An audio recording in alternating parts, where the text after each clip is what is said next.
My fiance defended his mother after she tried to frame me for a felony, so my dad made them both cry.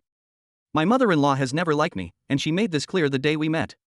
I went to hug her to greet her, but she pushed me off and told me to wash myself before touching her. I thought she was a dermaphobe, but the more I thought about it, I realized she was talking about my skin color.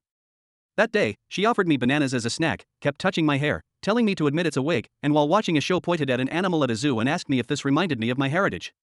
What's equally as bad is that my husband laughed alongside her when I pulled him aside and told him how horrible this was making me feel. He was angry at me because I didn't listen when he warned me his mother was a jokester. After that day, she made it her mission to sabotage our relationship.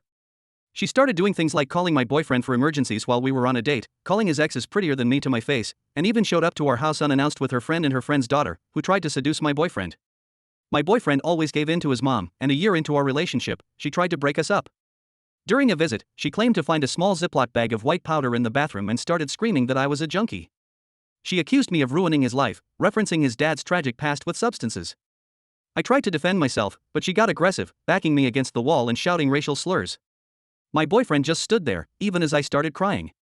She demanded he break up with me, but I ended up calling the police. When they arrived, she handed over the powder, which the officers determined was just flour. They had to physically escort her out. My boyfriend then told me I was unfair for calling the police on her. I told him not to speak to me until he learned to set boundaries, and I moved in with my best friend.